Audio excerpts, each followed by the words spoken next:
Bonjour les femmes. Donc, on est rendu à la troisième terre sur la petite étude sur la parabole du sommeur, dont le titre était Enraciné en qui, en quoi. Donc, dans Matthieu chapitre 13, verset 7, c'est une autre partie tomba parmi les épines. Les épines montèrent et l'étouffèrent. Donc, l'explication, toujours dans le même chapitre, au verset 22. Celui qui a reçu la semence parmi les épines, c'est celui qui entend la parole, mais en qui les soucis du siècle et de la séduction des richesses étouffent cette parole et la rendent infructueuse. Donc, la troisième terre, c'est la semence qui est tombée dans les épines, dans les ronces, selon certaines versions bibliques, comme on avait vu là, auparavant dans les autres terres, qui étaient comme peut-être des arbustes, rosiers, framboisiers, des choses comme ça. Donc, la parole elle produit aussi des effets extérieurs dans cette terre-là, comme une tige de blé dans un buisson. La tige peut atteindre une certaine hauteur, porter même un épi, mais sans le fruit.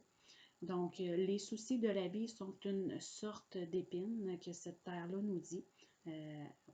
La parole nous dit que ces épines-là, qui est les soucis, étouffent la parole de vie qui est en nous. Et combien de causes de soucis il y a dans le siècle dans lequel on vit, qui peut nous rendre inquiets et soucieux.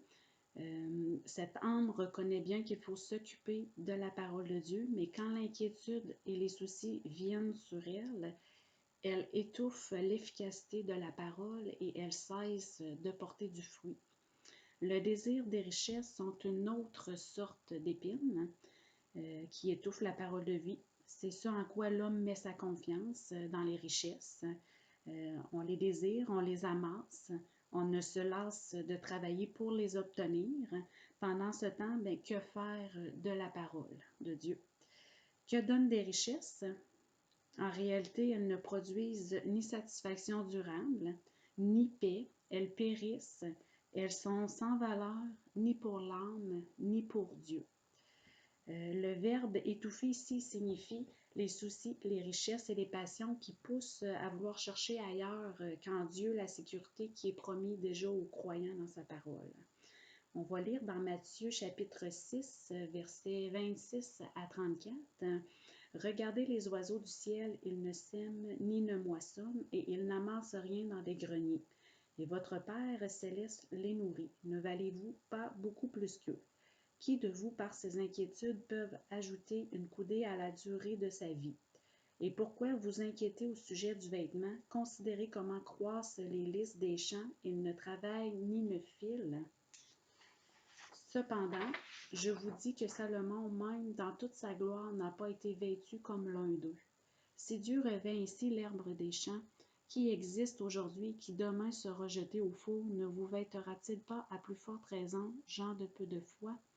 Ne vous inquiétez donc point et ne dites pas que mangerons-nous et que boirons-nous, de quoi serons-nous vêtus? Car toutes ces choses, ce sont les païens qui les recherchent. Votre Père céleste sait que vous en avez besoin. Cherchez premièrement le royaume et la justice de Dieu, et toutes ces choses vous seront données par-dessus tout. Ne vous inquiétez donc pas du lendemain, car le lendemain aura soin de vous, de lui-même. À chaque jour suffit sa peine. Pour certains d'entre nous, dans la situation du COVID, ça va avoir apporté beaucoup de soucis, d'inquiétude, de peur, de crainte, pour d'autres d'angoisse, d'anxiété. D'autres, au contraire, avec l'aide financière du gouvernement, ça va avoir permis d'alléger les finances, même d'avoir été une occasion peut-être de faire de l'argent. Pour d'autres de façon malhonnête, d'autres de façon honnête, peu importe. Et pour d'autres, les soucis, les inquiétudes, les richesses ont toujours fait partie de leur vie. La peur de manquer est toujours présente. Parfois, c'est les épreuves de la vie, comme suite à la perte d'un travail ou la pauvreté peut-être vécue dans l'enfance, à un certain moment donné de notre vie. Ça peut causer aussi ou engendrer des peurs constantes de manquer de quoi que ce soit. Pour d'autres, les biens et les richesses apportent une certaine valorisation.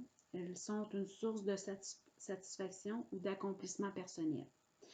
Au verset 25 de Matthieu, chapitre 6, verset 26 à 34 qu'on vient de lire, 25 à 34, excusez. C'est pourquoi je vous dis, ne vous inquiétez pas pour votre vie, de ce que vous mangerez, ni pour votre corps, de quoi vous serez vêtus. La vie n'est-elle pas plus que le vêtement? La vie n'est-elle pas plus que la nourriture et le corps plus que le vêtement?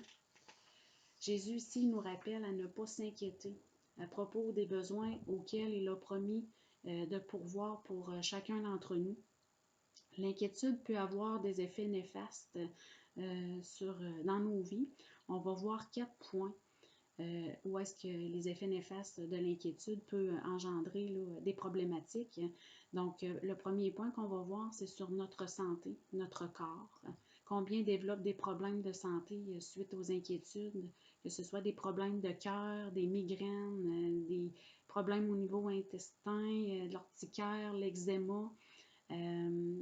Souvent par chez nous, on disait arrête de te fatiguer, le cœur va te lâcher, la patate va te lâcher.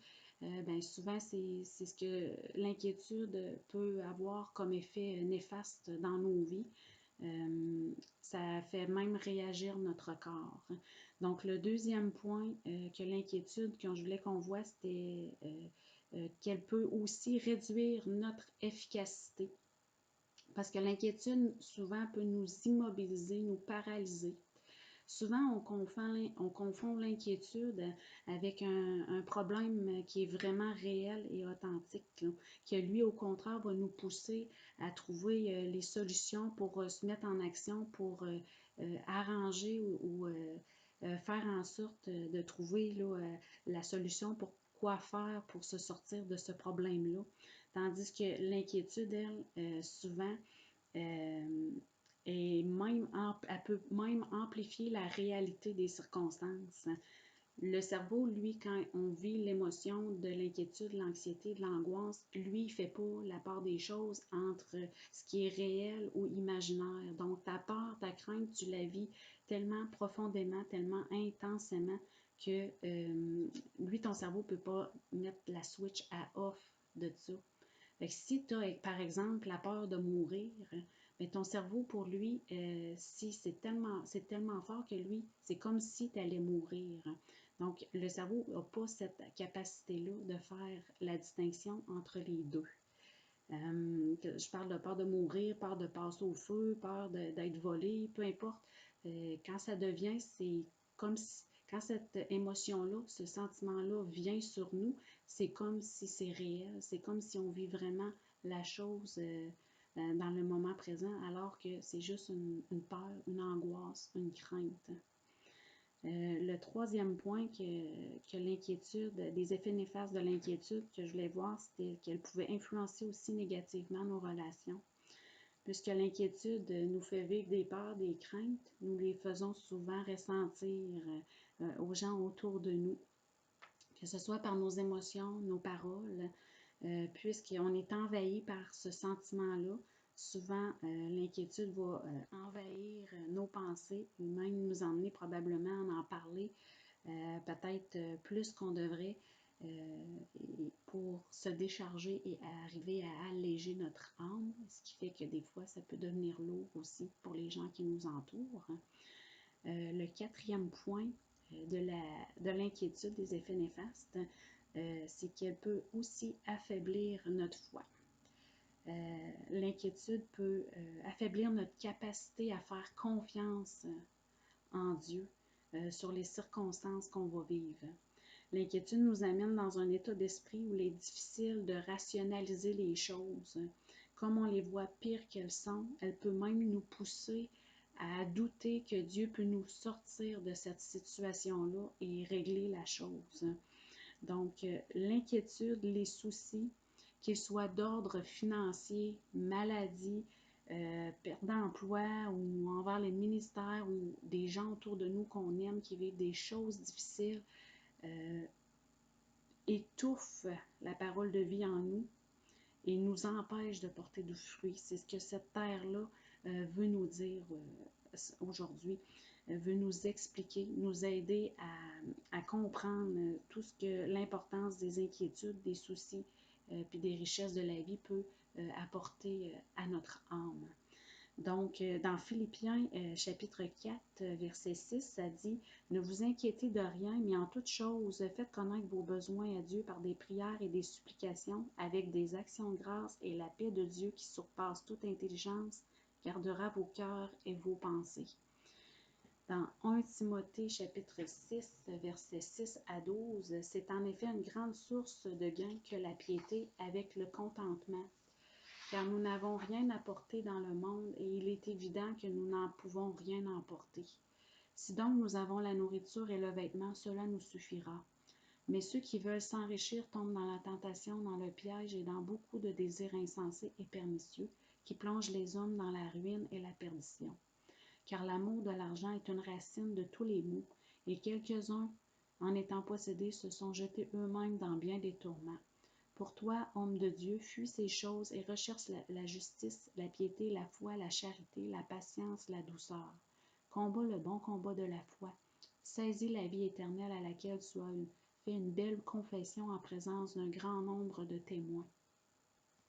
Dans 1 Pierre, chapitre 5, verset 7, « Et déchargez-vous sur lui de tous vos soucis, car lui-même prend soin de vous. L'inquiétude de tout et de rien écrase l'âme. » Se décharger sur le Seigneur, c'est se vider de sa charge émotionnelle. C'est se libérer, c'est se confier en lui afin d'éprouver un sentiment de légèreté. C'est prendre son joug qui est léger. Comme les oiseaux, au verset 26. Regardez les oiseaux du ciel, ils ne sèment ni ne moissonnent, et ils n'amassent rien dans les greniers, votre Père céleste les nourrit.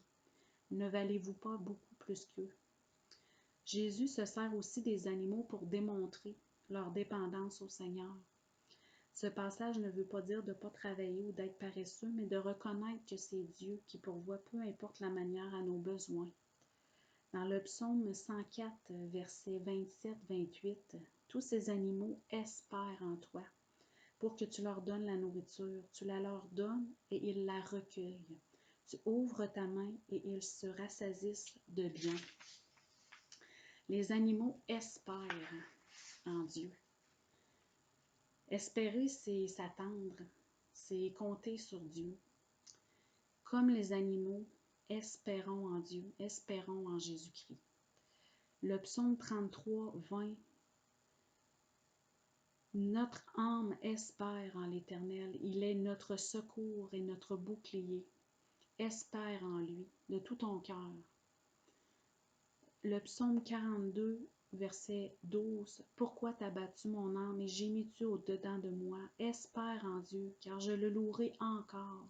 Il est mon salut et mon Dieu. Ici, à travers ces épreuves, ces difficultés, le psalmiste David s'exhorte lui-même à se maintenir dans une attitude de confiance. On est souvent appelé à s'exhorter les uns les autres, puis c'est bien. Mais on est aussi appelé à s'exhorter nous-mêmes, à s'encourager, à louer Dieu. Il y a un verset qui dit « Revêtez-vous de louanges et non d'un esprit abattu ». Donc, on est appelé à s'exhorter, à exhorter notre âme, à louer le Seigneur. Louer l'Éternel, c'est proclamer la parole de Dieu. Puis la parole de Dieu, on sait qu'elle est puissante. Donc, pour nous, pour notre âme, pour sortir de l'abattement, de l'inquiétude, de l'anxiété, de l'angoisse, des peurs, louer Dieu, c'est proclamer sa parole et c'est une arme puissante pour chacun d'entre nous.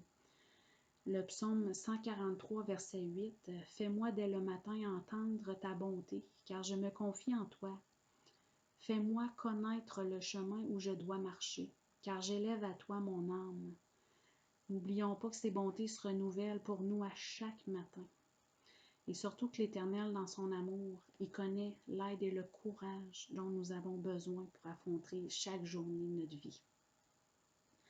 Dans le psaume 130, verset 6, « Mon âme compte sur le Seigneur plus que les gardes ne comptent sur le matin. » Que les gardes ne comptent sur chaque matin. Comme les gardes comptent sur le lever du soleil à chaque matin, mon âme peut compter aussi sur le Seigneur à chaque matin, jour et nuit, parce qu'il ne sommeille ni ne dort, que la parole nous dit. Donc, si je nous posais la question ce matin, par rapport à cette terre-là. Enraciné en qui, en quoi? Dans un sol plein d'épines, de ronces, de soucis, d'inquiétudes, de peur, d'angoisse, d'anxiété, ou dans la parole de vie qui te fait porter du fruit. Donc, j'aimerais qu'on prie pour cette terre-là. Le Seigneur, il connaît chacun de nos besoins, de vos besoins, puis qu'on puisse venir se fortifier, puis espérer en lui de tout notre cœur pour qu'il puisse garder notre âme sans être étouffée, que notre âme ne soit pas étouffée, mais qu'on puisse continuer de porter ce fruit, peu importe les circonstances dans lesquelles on est en ce moment, dans nos vies. Donc, Seigneur, je te remets chacune de ces terres, Seigneur. Tu connais chacune de ces femmes qui entend cette parole ce matin, Seigneur. Et je te prie, Éternel, que tu puisses donner cette grâce-là, comme le psalmiste David, Seigneur, qui dit à son âme de te louer, Seigneur. Je te prie, Père éternel, que tu puisses venir déposer des chants de louange, des chants d'adoration, Seigneur, pour qu'on puisse vraiment t'élever, Seigneur, tous les lourdeurs, tout ce qui peut étouffer notre âme, Seigneur, et puis nous rendre libres, Seigneur, de porter du fruit, pour que ta parole, Seigneur, soit vivante, Seigneur, en nous, éternel. Je te prie pour ta protection, Seigneur, sur chacune de ces femmes qui entendent cet encouragement-là ce matin, Seigneur. Je te prie, éternel, que vraiment, Seigneur, tu puisses relever et garder chacune de leurs inquiétudes entre tes mains, Seigneur. Que ça puisse être déposé, déchargé au pied de ta croix, Père éternel. Merci pour l'œuvre que tu fais dans chacune de nos vies, de leur vie.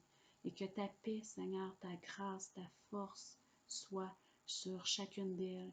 Et merci que tes bontés se renouvellent pour elles à chaque jour, éternel mon Dieu. Merci.